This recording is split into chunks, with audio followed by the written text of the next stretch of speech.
Et avant de commencer, très important de faire un trigger warning. L'épisode You don't see just a geopolitical conflict. What you see is a spiritual conflict. This is the battle of the ages. Edgy, this is not horizontal. It's not left, right, liberal, conservative. This is a vertical battle. It's heaven versus hell. Ma compréhension et celle de plusieurs analystes ici aux États-Unis, c'est que ce sont les Israéliens, en fait, ce sont les Juifs qui financent beaucoup la politique américaine, les super PAC. Il y a vraiment une grande machine derrière, ce qui fait en sorte que ça devient très difficile pour les Américains de se détacher des positions d'Israël. En tout cas, nous sommes dans une confrontation avec la Russie, qui depuis plusieurs années est un acteur très agressif dans notre espace informationnel. On l'a vu dans le cadre des élections comme ailleurs, qui multiplie les attaques cyber, qui évidemment a lancé une guerre d'agression en Ukraine, qui utilise la menace nucléaire et qui aujourd'hui, on le voit bien, provoque dans des espaces aériens. Tout ça est un ensemble hybride qui est dans le champ de la confrontation. But I announced that, based on his mention of nuclear, and it was really a stupid person that works for him mentioned the word nuclear, I moved a submarine or two, I won't say about the two, over to the coast of Russia, just to be careful, because we can't let people throw around that word. I call it the N-word. There are two N-words, and you can't use either of them. You can't use either of them.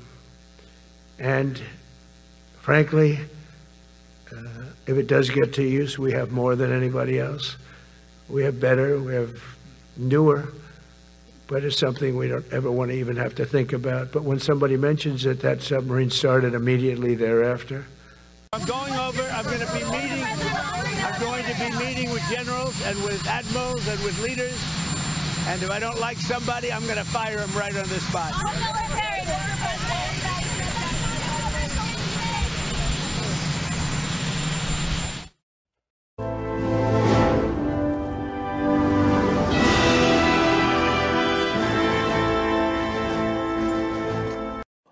The next thing we will do,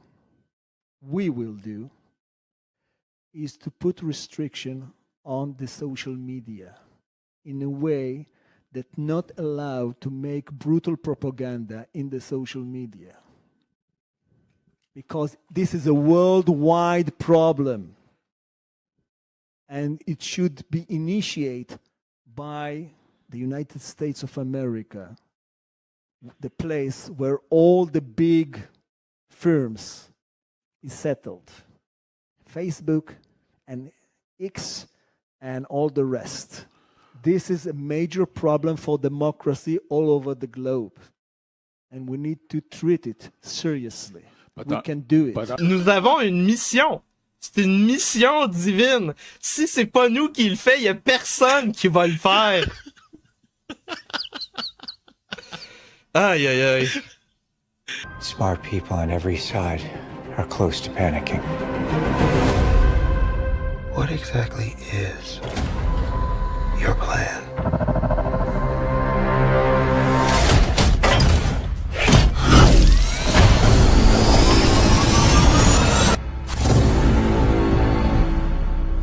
Vous êtes en direct d'un podcast avec les deux personnes les plus bannées du Québec.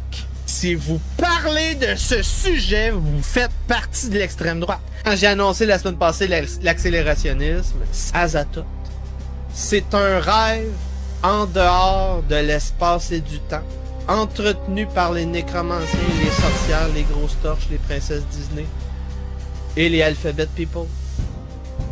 And it's called the Inquisition, the Witch Inquisition. Des hordes de morts vivants submergent les rues. C'est ça une sorcière. C'est un cercle de sorcellerie niveau quand même 15. Quand on est rendu à faire des assassinats terroristes, c'est niveau 15. So we're restoring witch hunts and we're pursuing evil and chasing it out of the earth, chasing it out and identifying it, exposing it. Please, order in the hall. Reviriliser le Québec. Order in the hall. Exorciser les démons. Chasser les sorcières. Brûler la DPJ. Réparer les femmes. Please, order in the hall. Ça s'autodétruira. Silence dans la salle. À la fin du direct sur YouTube. C'est la... Please, order in the hall. Silence dans la salle.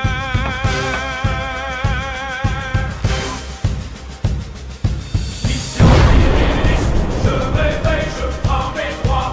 Je refuse les stéréotypes. Je suis unique, je suis fort. Je suis maître de mon corps et de mon esprit. Je suis chrétien, je ne suis plus prisonnier. Je suis responsable de mes actes, l'auteur de ma vie. Je remplis mes devoirs et pose les limites. Je suis engagé dans ma communauté. Je suis le baron inquisiteur, bâtissant une baronnie et une nouvelle Please, order in the hall. Silence dans la salle. Mais la mission virile, c'est plus que cela, c'est un combat contre les hordes morts-vivants sorcières. Une vision de la souveraineté déficiente, voire grotesque. Des propositions contre les fonctionnaires et les ministères qui ne sont pas assez radicales. Je suis humain, je gère mes émotions, je les exprime, je les canalise. Je ne suis plus prisonnier de mes mots, de mes angoisses, de mes colères. Je suis maître de mes émotions. Mettre des sorcières sur des bûchers.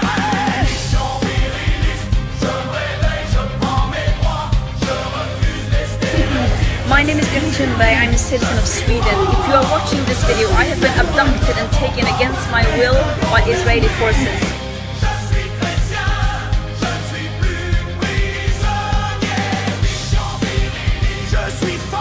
En tant qu'acteur du narratif du rodisme débridé, j'agis comme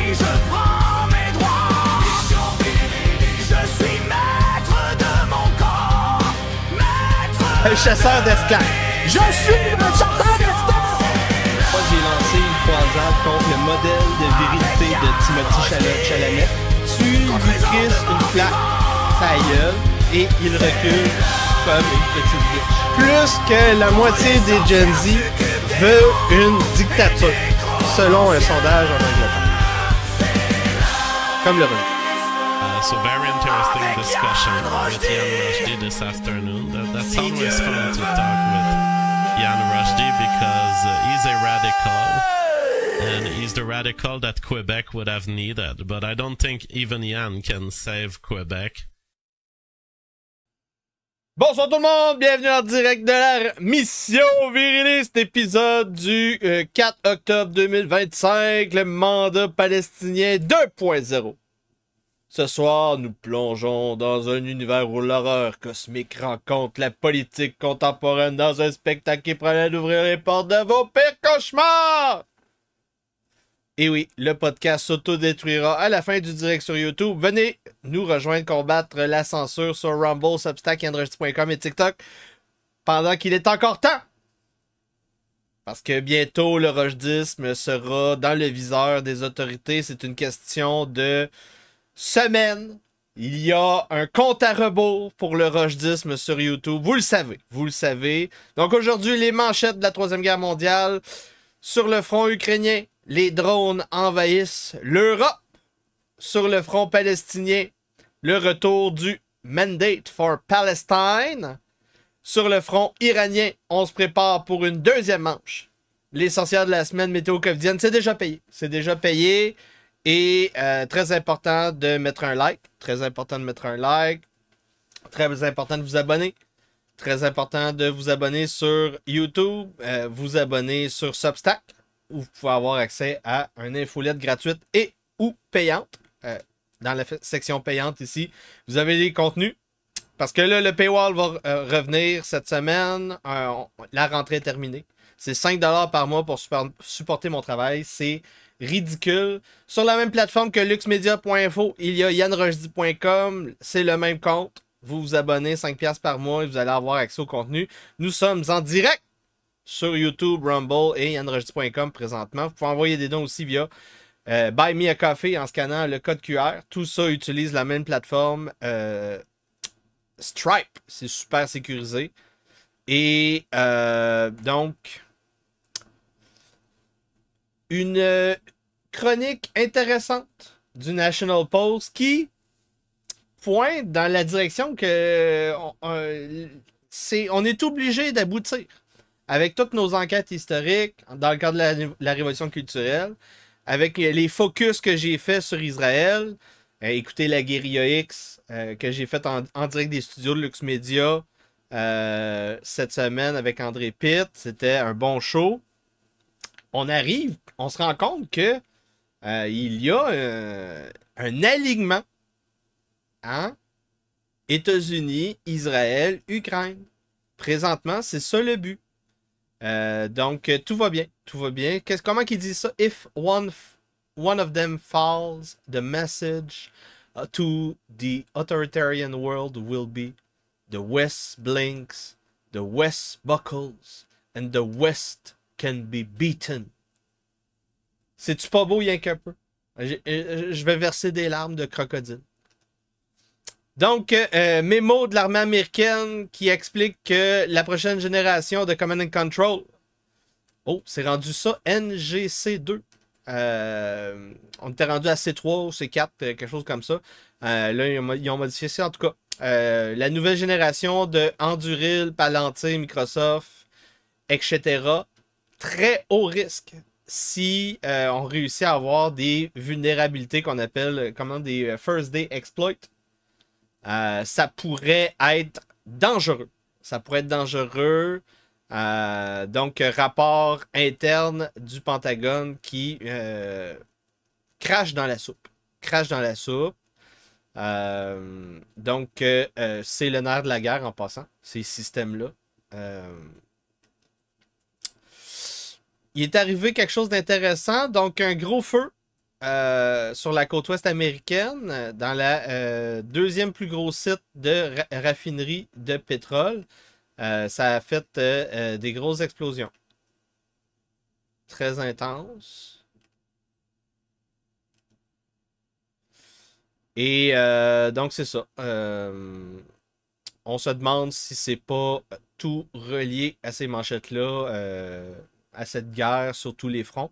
Cette guerre mondiale. Donc, qu'est-ce qu'on a ici? Oui, donc il y a eu des élections en Moldavie. Et donc, c'est le parti européen, pro-européiste, qui a gagné. Les gauchistes, les sales gauchistes, qu'on pourrait même dire. Donc, ça, c'est ce qu'on peut en dire rapidement. C'est la madame qui a gagné ici. Pro-Bruxelles.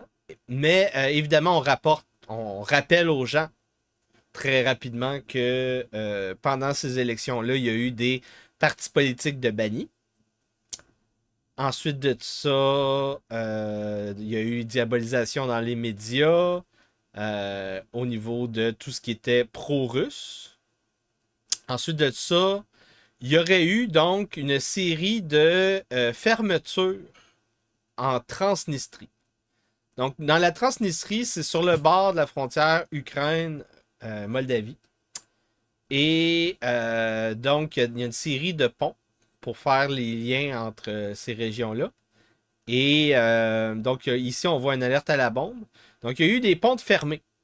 Et donc, ce que les médias alternatifs rapportent sur les réseaux sociaux, et ce que je vous rapporte ici, c'est donc que il y a eu difficulté pour les gens de la Transnistrie, notamment dans cette région-là, Chisinau, de se déplacer pendant les élections pour aller exercer leur droit de vote. Et aussi, on rapporte évidemment qu'il y avait très peu de bureaux de vote ouverts dans les régions avec des Russes moldaves, des Moldaves russes. Donc, que ce soit en Russie, il n'y en avait pas beaucoup. Il y avait tous les endroits où les Moldaves expatriés pouvaient voter, c'était dans des endroits de l'Union européenne. Grossièrement, en proportion. Donc, on peut remettre en question le niveau, la légitimité démocratique si on est un sale pro-russe, très facilement. Donc ici, des ponts qui ont été rouverts juste avant la fermeture des bureaux de scrutin. Donc c'est ça, c'est grossièrement ce qui est arrivé. C'est des histoires de ponts fermés, des alertes à la bombe, manipulation électorale. C'est ça. Donc on dit que très peu de gens dans la Transnistrie ont pu exercer son droit de vote. C'est ce qui a été rapporté. Évidemment, je suis qui pour vous dire si c'est vrai ou pas. Je vous rapporte tout simplement que il y a, donc on est rendu à quoi? 3, 4, 5 comptes différents qui rapportent les mêmes informations que moi présentement. Donc la diaspora pro-européenne qui est dans les pays de l'Union européenne qui a voté en majorité Emmanuel Macron qui dit malgré les tentatives d'ingérence et les pressions, le choix des citoyens moldaves s'est affirmé avec force. Hein? La France est aux côtés de la Moldavie, blablabla. Très intéressant. Qu'est-ce qu'on a ici?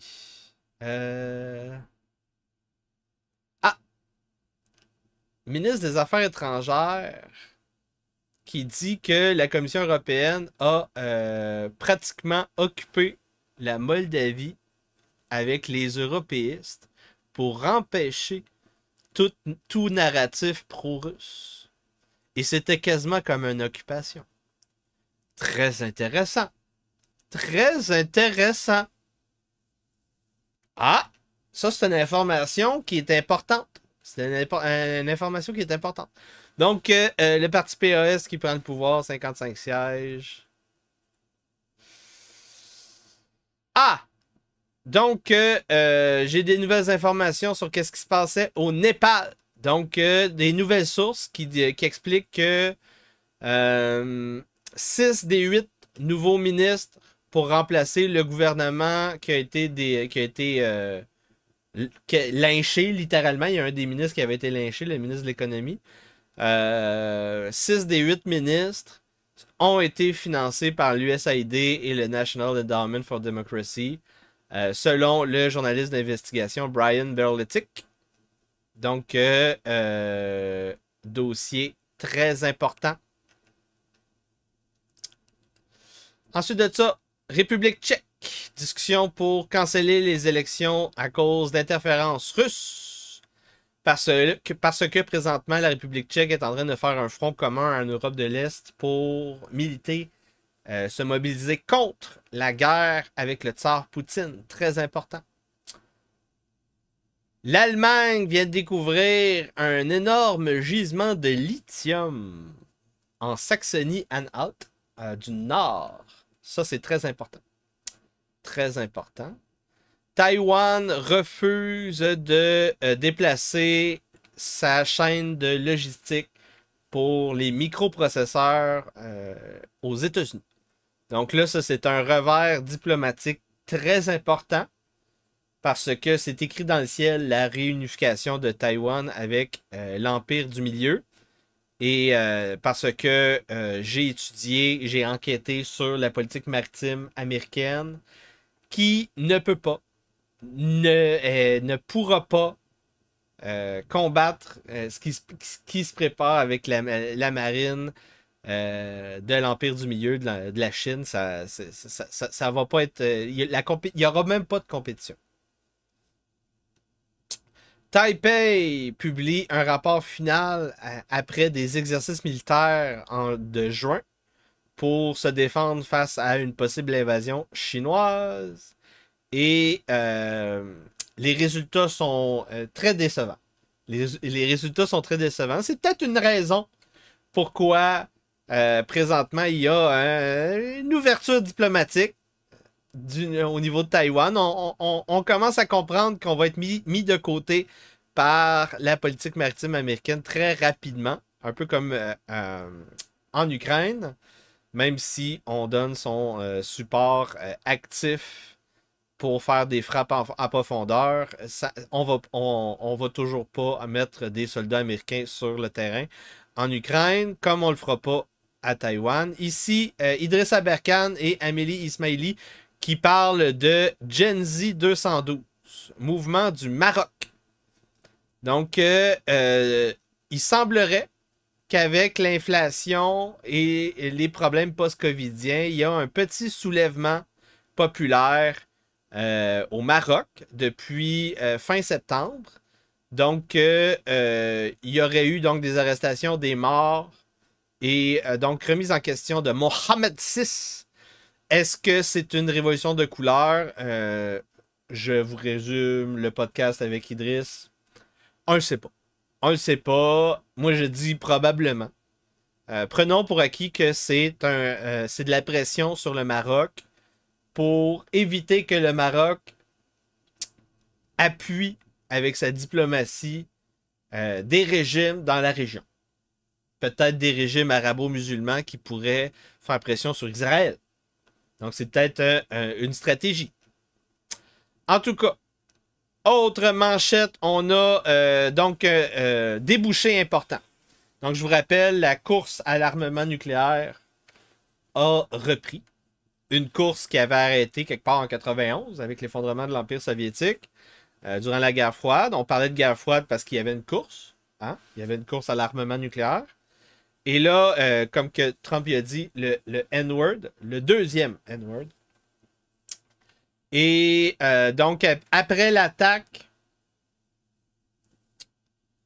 qui a visé le Hamas au Qatar, mais qui a donc violé l'espace aérien de l'Arabie Saoudite et du Qatar, les deux. Découlant de cette attaque-là, on a vu premier débouché un nouvel OTAN, un pacte de défense mutuelle entre le Pakistan nucléaire et l'Arabie Saoudite. Donc les Saoudiens, c'est pas directement à cause de ça, parce que ça veut dire qu'il avait commencé durant l'été. Probablement qu'ils ont commencé la négociation après la guerre de 12 jours, autour de la guerre de 12 jours, un petit peu avant la guerre de 12 jours. Et donc, on arrive avec ça. Premier débouché. Deuxième débouché, c'est donc la Turquie qui va commencer à développer du nucléaire avec les Américains. Troisième débouché. Le Qatar est allé frapper à la porte de l'empereur Trump. Et là, on a sommé Trump d'incorporer le Qatar dans l'OTAN de manière non officielle. Protection nucléaire.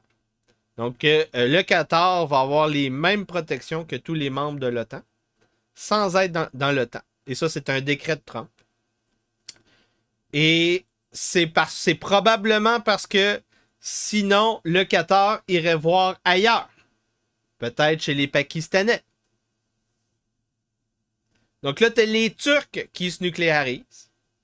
Tu as le Qatar qui est rendu sous le parapluie américain. Tu as Israël qui est nucléaire. Tu as donc le Pakistan, Arabie Saoudite. Tu as les Iraniens qui sont en train de se nucléariser. Tu as les Égyptiens là, qui sont pris le cul entre deux chaises et qui sont en train de préparer un move. Il se passe une course à l'armement nucléaire comme il n'y en a jamais eu. Comme il n'y en a jamais eu. On est dans un territoire inexploré présentement. C'est très important qu'est-ce qui se passe. Donc, Trump signe un ordre exécutif. Toute attaque contre le territoire du Qatar ou ses infrastructures sera une menace à l'Amérique.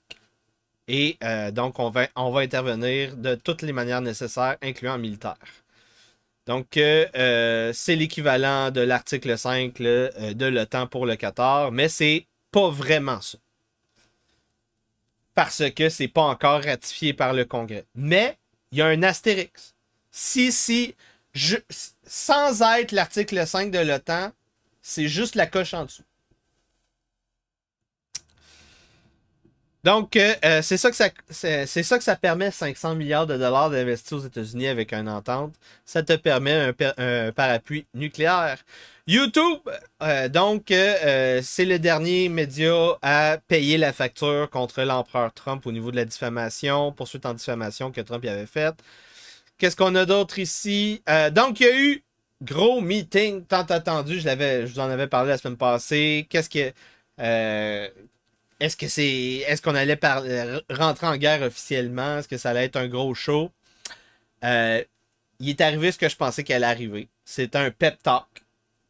Pete Hegseth a parlé, Trump a parlé.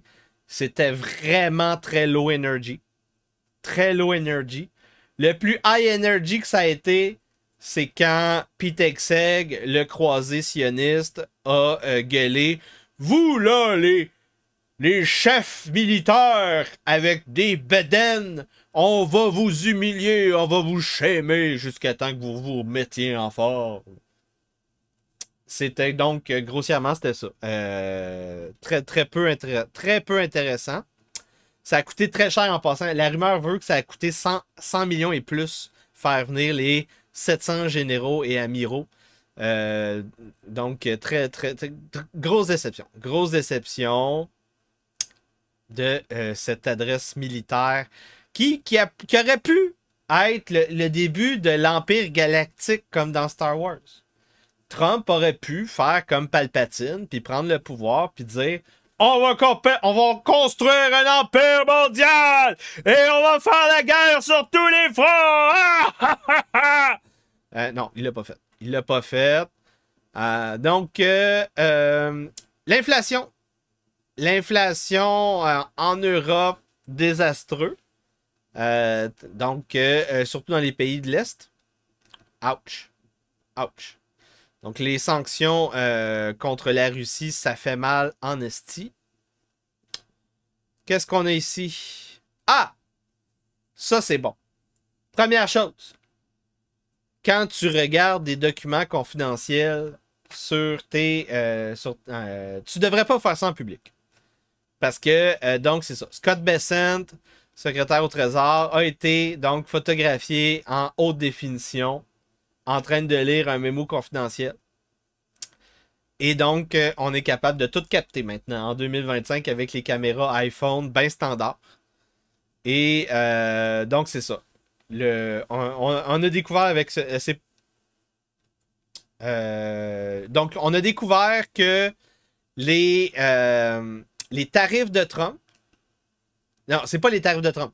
Oui, c'est les tarifs de Trump plus le bail-out de l'Argentine, ça a fait en sorte que les Argentins sont allés vendre leur soya aux Chinois. Donc, les Argentins ils ont pris l'argent des Américains puis sont allés vendre leur soya aux Chinois en profitant donc des tarifs américains qui font que les Chinois ne veulent plus commander du soya. Donc, ça, c'est bon. Les Argentins qui ont trahi Trump, littéralement, mémo du département d'État. Des scientifiques ont développé des robots qui marchent sur l'eau. Donc, très intéressant. Je ne sais pas s'il y a une vidéo. Oh! Intéressant.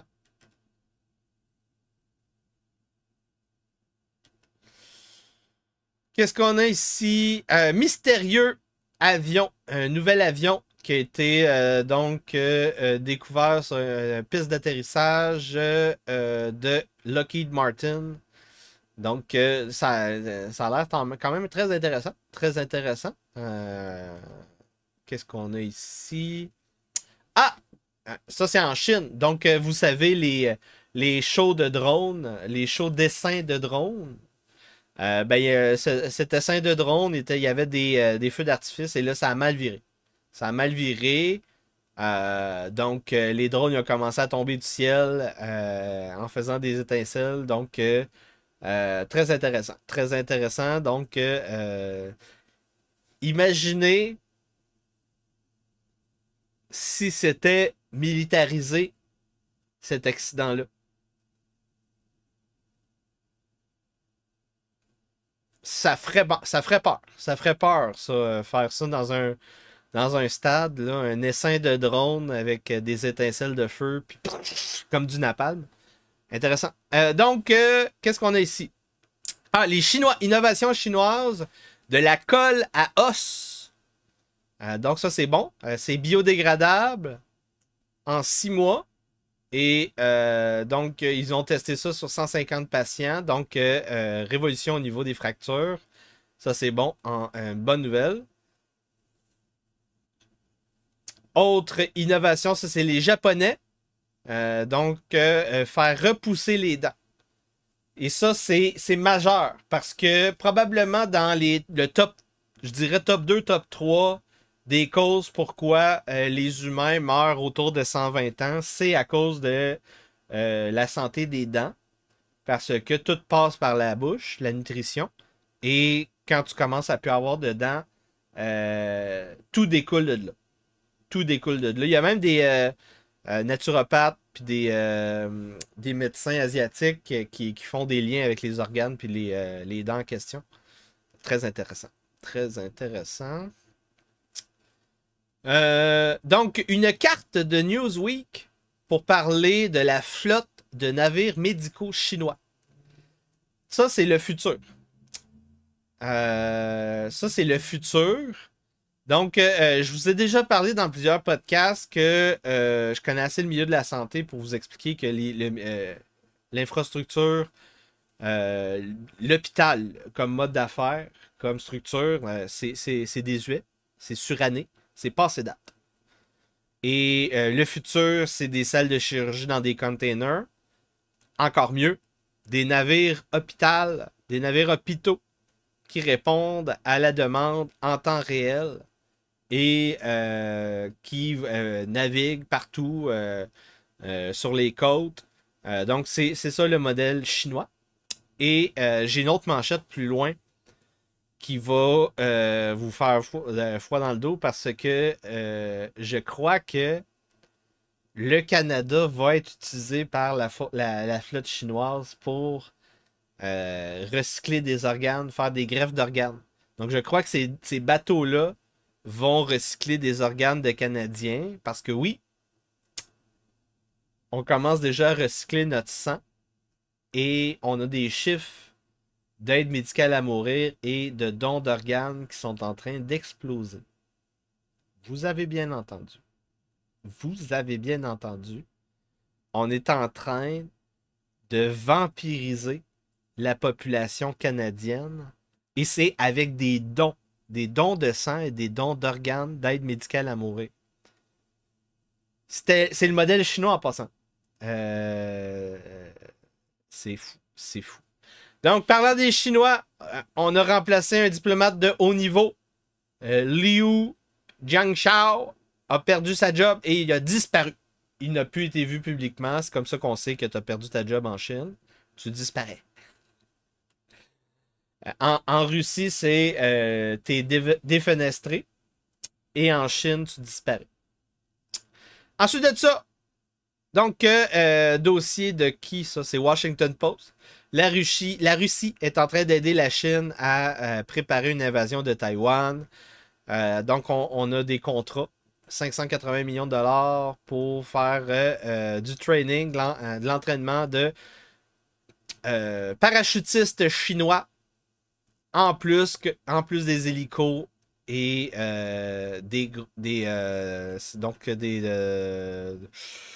se prépare des affaires. Des documents leakés russes. Qu'est-ce qu'il parle ici? Ils ont vendu 210 millions d'équipements militaires et d'entraînement. Donc, un autre chiffre. On parlait de 500 millions tantôt. Là, on parle de 210. Système de parachute. Véhicules d'assaut amphibiens. Gun anti-tank.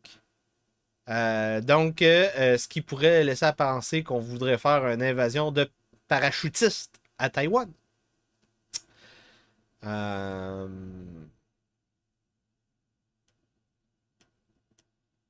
Donc, évidemment, ça, c'est pas la première fois que je vois ça, ce commentaire-là. Ceux qui connaissent le mieux le sujet, ils expliquent très clairement que le military build-up nécessaire pour que la Chine envahisse Taïwan, c'est pas 100 000 soldats, c'est 1 million de soldats en 3 jours qu'il faut dropper. L'infrastructure pour faire ça, c'est démentiel. 1 à 3 millions de soldats sur l'île de Taïwan, c'est gigantesque. Le pont aérien nécessaire c'est ça. En général, moi, j'entends c'est 5, 10, 15 ans. Donc, calmez-vous sur l'invasion de Taïwan, mais quand même, c'est important d'en parler. Comment la Russie évite les sanctions de l'Union européenne et des Américains avec les pays en stand. Donc, le Kyrgyzstan, le Kazakhstan, le Bélarus, l'Ouzbékistan, qui, donc, voient leur commerce avec la Russie augmenter de manière anormale. Et donc, ces pays-là deviennent les intermédiaires de la vente d'électronique, de machinerie russe et de ressources premières. Donc, c'est à ça que ça ressemble. Éviter des sanctions économiques avec un graphique. Ensuite de ça, très intéressant, Trump voulait la base aérienne de Bagram en Afghanistan. Et là, il a fait des demandes aux talibans. Il a fait des petites menaces aux talibans. Et là, pam! La semaine passée, fin de la semaine passée, les talibans ont coupé l'Internet en Afghanistan. Peut-être qu'on a eu vent d'ingérence américaine dans la région. Donc, on a évité les problèmes avant que ça arrive. Là, on va transiter à la deuxième partie. Très important de supporter mon travail. Envoyer un petit like et envoyer des super chats. Et oui, on a besoin d'envoyer des dons. J'ai reçu 10 $ de dons de Maxime Saunier, Divan Rouge sur le Divan, Divan Rouge sur le BS.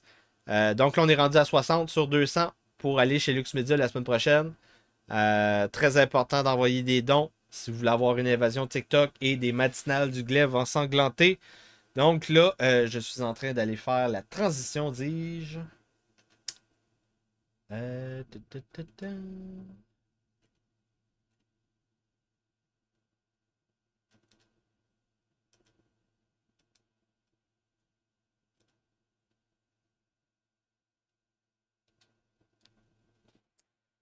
Donc, on a des manchettes au niveau du front russe. Très important, qu'est-ce qui se passe au niveau du front russe.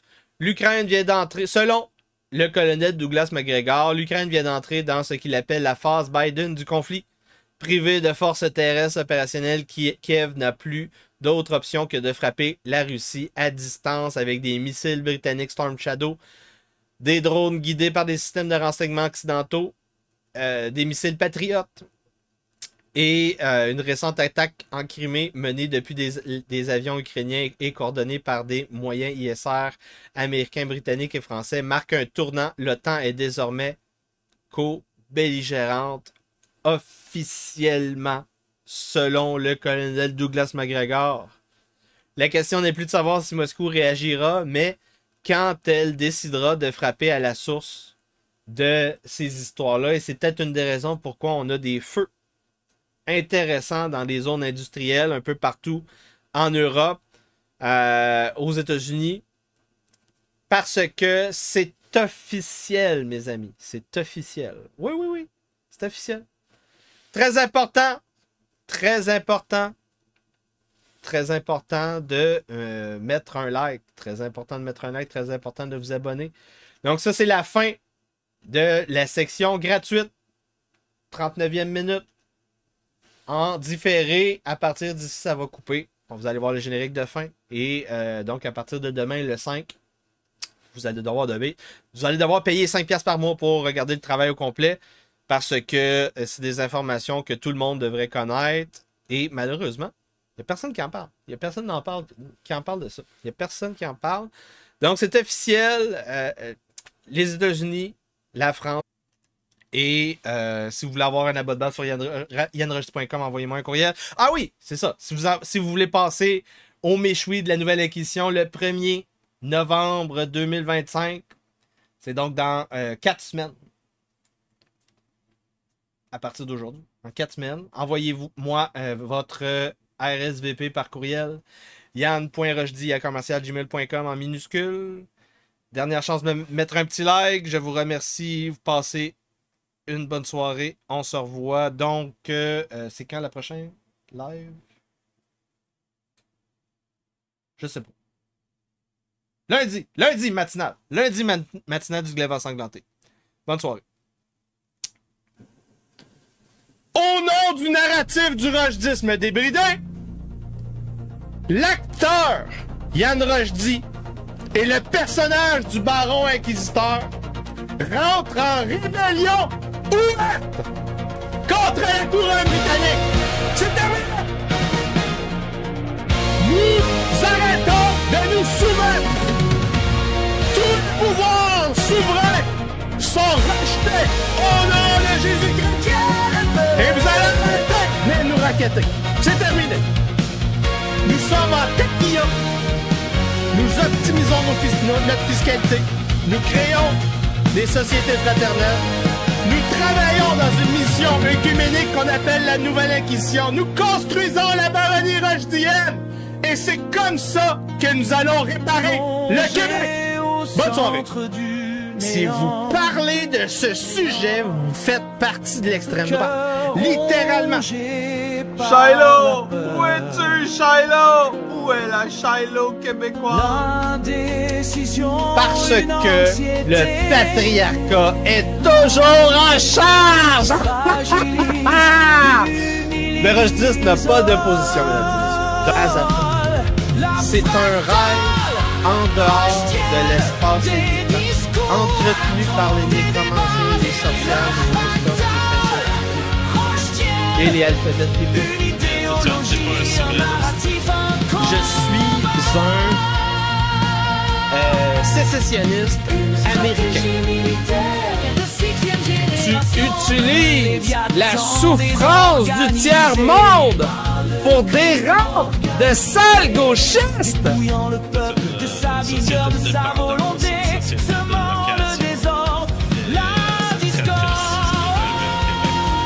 Donc c'est quoi un monde viriliste? Un monde viriliste, c'est un monde où quand un mort vivant vient pour te décrisser, te racketter, te faire peur, tu lui crises une claque, ta gueule, et il recule comme une petite bitch. Des propositions contre les fonctionnaires et les ministères qui ne sont pas assez radicales. Il y a des gens qui pensent que j'exagère, que je jouerais un rôle. Vous devez comprendre quelque chose d'important. Je veux littéralement mettre des sorcières sur des bûchers.